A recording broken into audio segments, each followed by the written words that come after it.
This is not Tom Hanks. Now, there's a big hoopla in Hollywood about Tom Hanks playing the role of Fred Rogers, but this movie is not that movie. Cinematic class is about to begin, and the professor is in. Ladies and gentlemen, today's lesson plan deals with Won't You Be My Neighbor?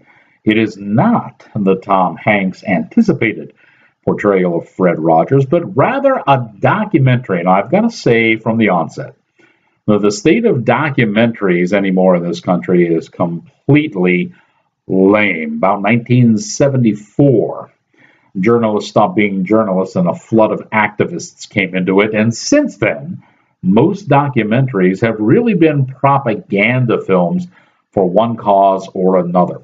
What separates them, of course, propaganda has an agenda, and a documentary is basically newsworthy. You can look that definition up for you on Google if you so desire. You know, this is probably one documentary film that comes as close as possible to being a true documentary as I've seen in a good number of years. And for that, it is definitely worth a look. Now, let me say right from the get-go that the name Fred Rogers and the city of Pittsburgh have become synonymous. I mean, it's like the Steelers, or the Penguins, if you will, and Pittsburgh. So for those folks who think that anything about Fred Rogers should definitely highlight and make grandiose the elements of Pittsburgh, the city, you're going to be sorely disappointed. In fact, in the private press screening where we saw this movie, there was a large gathering of media types, especially from the local PBS station, and they were voicing their displeasure at the end of the film that it didn't highlight the city as well as they wanted them to. It's not supposed to, okay? Sure, Fred Rogers was a big part of Pittsburgh and vice versa, but this movie is totally about the man, not the city he lived in. And it's about his message and how he got about going on with, the neighborhood and all the little puppets and his message to children. And that's where it fits into. So if you're looking for something that's going to say, you're all great for living in the burg, that ain't going to happen in this movie. Now, it's not to say that overall there's no agenda things in here. Let me give you an example. You can tell the producers are leaning on.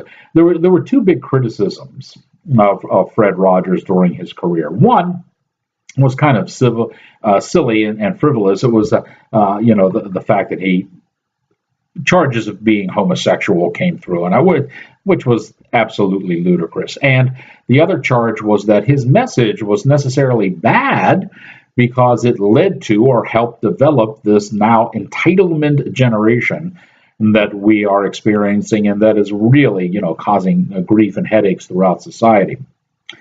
Of those two complaints, if you will, probably the latter is the more prominent and probably deserved a lot more. It gets 6 minutes in this documentary, and that's all it gets. On the other hand, the one that was frivolous, the one about homosexuality, gets 25 minutes, and it wasn't that big of a deal. So you can see now where there is a little bit of a push in this, because obviously the producers felt that was more of an agenda item than the entitlement one.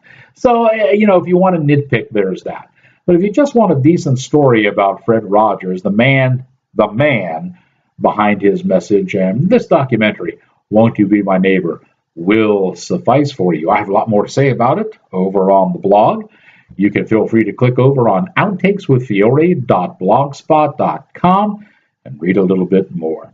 Won't you be my neighbor? Now that you have learned what you have learned. Here endeth your lesson.